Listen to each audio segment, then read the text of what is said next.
The autumn sun cast long shadows across Central Park, painting the world in gold and amber.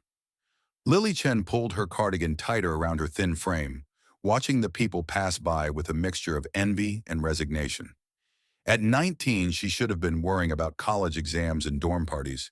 Instead, she was calculating how many more cancer treatments her family could afford before they lost everything. 8 months into her battle with acute lymphoblastic leukemia, the medical bills had become as threatening as the disease itself. Her parents had already remortgaged their home, depleted their savings, and taken extra jobs. It still wasn't enough. A commotion near the eastern entrance caught Lily's attention. A group of men in dark suits surrounded a tall, slender young man. Even from a distance, there was something unmistakable about him. That can't be, Lily thought, squinting against the sunlight. But it was. Barron Trump, the former president's son, now 20 years old and studying at New York University, walked with his security detail through the park. Lily had read somewhere that he occasionally enjoyed these walks when his schedule permitted. Something stirred in Lily's chest, not the familiar pain from her last round of chemo, but a desperate, wild hope. The Trumps were billionaires. What were her medical bills to someone like them? A rounding error, probably less than what they spent on coffee in a year. Before she could reconsider, Lily stood up. Her legs trembled, but determination pushed her forward. She approached the group, heart pounding against her fragile ribs. A Secret Service agent noticed her immediately. His posture stiffened as he moved to block her path. "I just want to talk to him," Lily said, her voice barely above a whisper. "Please." "I'm sorry, miss. That's not possible right now," the agent replied, professionally detached but firm. Tears welled up in Lily's eyes. She hadn't realized until this moment how much she had pinned on this chance encounter. "Please," she repeated, voice cracking. I'm not going to cause any trouble. I just need help." Behind the agent, Barron paused mid-conversation, his attention drawn to the exchange. After a brief hesitation, he spoke to another agent and began walking toward Lily. "It's okay, James," Barron said. His voice was deeper than Lily expected, with a quiet confidence that reminded her of his father's more measured moments. "I can spare a minute." The agent stepped aside reluctantly, maintaining a watchful position nearby. "Hi," Barron said simply. Up close, Lily was struck by how normal he seemed despite his extraordinary circumstances. Tall and lean, dressed in simple but clearly expensive casual clothes, he had the Trump features but softer somehow, less defined by the public persona. "Hi," Lily replied, suddenly feeling foolish. "I'm sorry to bother you. I saw you and—" The words died in her throat. Barron waited patiently, neither encouraging nor dismissing her. "I'm Lily," she finally managed. "I'm sick, cancer, and the medical bills are drowning my family. I thought maybe—" She trailed off, the absurdity of her approach hitting her fully now. Something in Barron's expression shifted.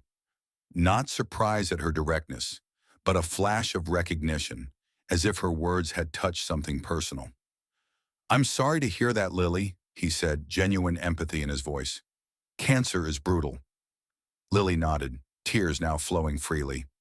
"I wouldn't ask, but I don't know what else to do. Every treatment means more debt, but without it—" She didn't need to finish the sentence. Barron glanced at his security detail, then gestured to a nearby bench. "Do you mind if we sit for a minute?" As they sat down, agents maintaining a respectful distance, Lily became acutely aware of her appearance. Thin, pale, head covered with a scarf to hide the hair loss from chemotherapy. A complete stranger asking for money. "What kind of cancer?" Barron asked quietly. "Acute lymphoblastic leukemia," Lily replied. "It's aggressive, but treatable, if you can afford it." Barron nodded slowly. "My friend Eric went through that in high school. It was difficult to watch, and I wasn't even the one going through it." This personal connection surprised Lily. She hadn't expected him to relate to her situation in any way. "He made it through," Barron continued. "He's at Stanford now, studying bioengineering, wants to work on cancer treatments." "That's what I wanted to do," Lily said. "I was pre-med at Columbia before the diagnosis." A moment of silence passed between them, filled only by the ambient sounds of the park. "How much are the bills?" Barron finally asked. Lily told him, the number still shocking even after months of watching it grow. She held her breath, waiting for his reaction. Barron didn't flinch at the figure. What he said next caught her completely off guard. "I could write you a check," he said thoughtfully, "but I think I might have a better idea." Lily's heart stuttered with uncertainty. "What do you mean?" "My mother started a foundation a few years ago," Barron explained. "Part of what they do is connect patients with clinical trials and specialized treatment programs. Some of the most promising research is happening right now in immunotherapy for exactly your type of leukemia." "Those programs are incredibly competitive," Lily said. "I've applied to 3 already. They're all full." "They are," Barron acknowledged, "but the foundation has partnerships with several research hospitals. I can't promise anything, but I could put you in touch with the right people. If your case is a good match for any current trials, you'd have a real shot." It wasn't what Lily had expected. She had wanted money, a straightforward solution to her immediate problem. What he was offering was more complicated, less certain, but also, potentially, more life-changing. "Why would you do that?" she asked, the question escaping before she could filter it. Barron didn't seem offended. "Because I can," he said simply, "and because sometimes the most valuable thing isn't money, it's access, connections, doors being opened that would otherwise stay closed." He took her contact information, promising to have someone from the foundation reach out that day. "Thank you," she said, the words wholly inadequate. Barron stood up. "Just focus on getting better, Lily. And if the foundation can't help with a trial, we'll figure something else out for the bills. I promise you won't have to fight this alone anymore." As he walked away, Lily remained on the bench trying to process what had just happened. She didn't know if Barron Trump would keep his promise. She didn't know if anything would come of the connection to his mother's foundation. But for the first time in months, she felt the weight on her shoulders lighten. Just a little. The call came within an hour. Dr. Sarah Mitchell, medical director at the Melania Trump Foundation, spoke with Lily about her medical history and treatment plan. By the end of the call, Dr. Mitchell believed Lily might be a candidate for a CAR T-cell therapy trial at Memorial Sloan Kettering Cancer Center. "But I thought those trials have long waiting lists," Lily said, barely daring to hope. "They do," Dr. Mitchell confirmed. "But part of what our foundation does is work with these institutions to identify urgent cases. We can't do it for everyone, but in select cases, we can expedite the process."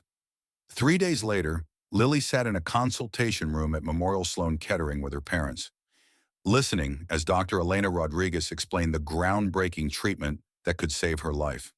"In our preliminary cohort, we saw complete remission in approximately 83% of patients within 3 months," Dr. Rodriguez told them. During the consultation, a nurse entered with a note. Barron Trump was in the building and had asked to join them. Lily, surprised but grateful, agreed. When Barron entered, he seemed almost hesitant, aware he was stepping into a deeply personal moment. "I hope I'm not intruding," he said.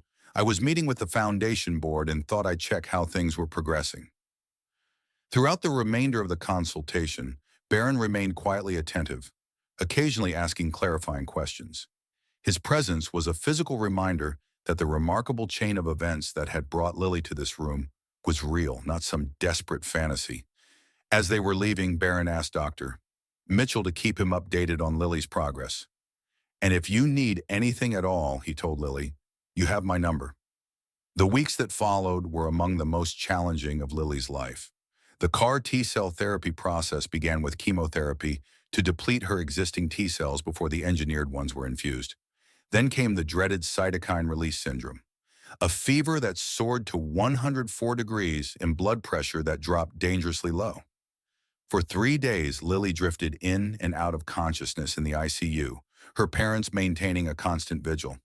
Though she was unaware, Barron received daily updates and arranged for the Chen family to stay in an apartment near the hospital, owned by the foundation for just such purposes. On the 4th day, Lily's fever broke. By the end of the week, she was stable enough to be moved out of intensive care. 2 weeks after the infusion, tests showed a significant reduction in cancer cells. The treatment was working. Through it all, the financial burden that had once seemed insurmountable was simply absent. The trial covered the treatment itself, and the foundation took care of everything else. It was during a follow-up hospital visit, nearly 6 weeks later, that Lily encountered Barron again. He wasn't alone.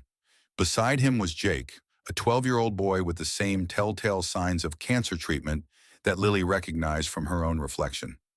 "Lily, this is Jake," Barron introduced them. "Jake, this is Lily, the friend I told you about." Jake extended his hand with the solemn formality of a child who has spent too much time in adult settings. "Barron says you got the same treatment I'm going to get." Lily realized Jake was another patient being helped by the foundation. She offered to join them for Jake's assessment, sharing her experience to help ease his fears. Seeing the relief on Jake's mother's face as Lily described her own journey through treatment reminded her powerfully of her parents during those early consultations. After Jake and his mother left, Barron turned to Lily. "That was really kind of you." "How did you meet Jake?" Lily asked. "His story was featured in a local newspaper," Barron explained. "Single mom, working 3 jobs to pay for his treatment. Insurance denied coverage for the next round of therapy. It reminded me of what you told me in the park." "How many other patients is the foundation helping like this?" Lily asked. "Currently, about 30 across various trials and specialized treatment programs," Barron replied. "It's not nearly enough, but it's 30 people who might not have had access otherwise," Lily finished for him. "Exactly." Barron paused, then continued with unusual intensity. "I've been thinking about our conversation in the park, how you happened to see me, and how that chance encounter connected you with this trial." Lily listened, uncertain where he was going. "It shouldn't take a random meeting with someone like me for people to get the care they need," Barron said. "The foundation is doing good work, but it's a drop in the ocean compared to the need out there." He outlined a vision for a more structured system, a platform connecting patients with appropriate clinical trials, helping them navigate the application process, and supporting them through the financial aspects. "The foundation has the connections with research hospitals and pharmaceutical companies," Barron continued. "What we need is someone who understands the patient perspective, who can help design a system that actually works for the people who need it most." And then, to Lily's complete surprise, he said, "I was hoping that someone might be you." "Me?" Lily blinked. "But I haven't even finished college." "That doesn't matter," Barron said. "What matters is your insight, your perspective. You've lived this experience." The proposition was both terrifying and exhilarating. To be part of creating something that could help others avoid the struggle her family had faced. "I need time to think about it," Lily said honestly. "I'm still in treatment myself." "Of course," Barron nodded. "The position would be flexible. Part-time at first, working remotely if that's better for your recovery." As Lily walked to her next appointment, her mind was spinning. When she had approached Barron in the park, she had hoped for financial help, a check that would ease her family's immediate burden. Instead, she had received something far more valuable, access to treatment that might save her life, and now potentially an opportunity to help others access the same. 3 months later, in full remission and back to a part-time course load at Columbia, Lily presented her proposal for the Patient Access Initiative to the Foundation's board. Drawing on her own experience, she had created a comprehensive system for identifying patients who could benefit from clinical trials, streamlining the application process, and providing the necessary support. "The key insight," she explained, "is that the barriers to clinical trial participation aren't just financial. They're also informational and logistical. Most patients don't know what trials are available or how to apply. And even if they do, the process is often so complex that people already dealing with serious illness simply don't have the energy to navigate it."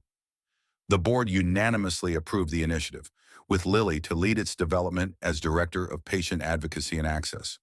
1 year later, at the official launch of the Patient Access Initiative portal at Memorial Sloan Kettering, Lily addressed a gathering of patients, medical staff, and media. Among those in the audience was Jake, now in complete remission, sitting with his mother. "When I was diagnosed with leukemia," Lily said, "I learned very quickly that having cancer is like joining a club no one wants to be a member of. But I also learned that within that club, there's an incredible community of support. What we're launching today is an extension of that community, a bridge between those who need cutting-edge treatments and those who are developing them." She glanced at Barron, who gave her an encouraging nod. This initiative began with a chance encounter in Central Park, she continued. I approached Barron Trump because I was desperate, because my family was drowning in medical debt. What happened next changed everything, not just for me, but as it turns out, for many others. After the ceremony, an elderly man accompanied by his daughter took Lily's hands in his. My oncologist told me there was nothing more they could do, he said, his voice thick with emotion. Then the social worker told us about your program. 6 months later, here I am, still here. Later, Barron found Lily by the window, looking out over the New York skyline. You know, he said, when you approached me in the park that day, I had no idea it would lead to all this. I thought I was just helping one person. I didn't know either, Lily replied. I was just desperate for help with my medical bills. Growing up as a Trump, people always assumed I had it easy, that doors automatically opened, Barron admitted. And in many ways, they were right. I've had privileges most people can't imagine.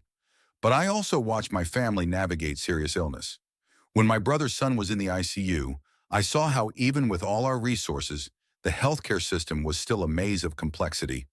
It made me think about what it must be like for families without those advantages. 2 years after their first meeting, the Patient Access Initiative operated in all 50 states and was beginning to expand internationally.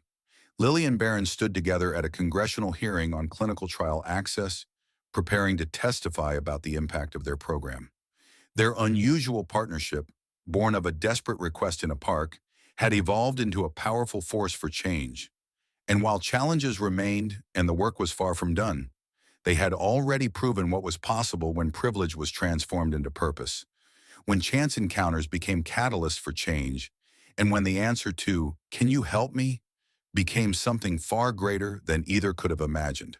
For Lily, who had once approached a stranger out of desperation, the journey had come full circle.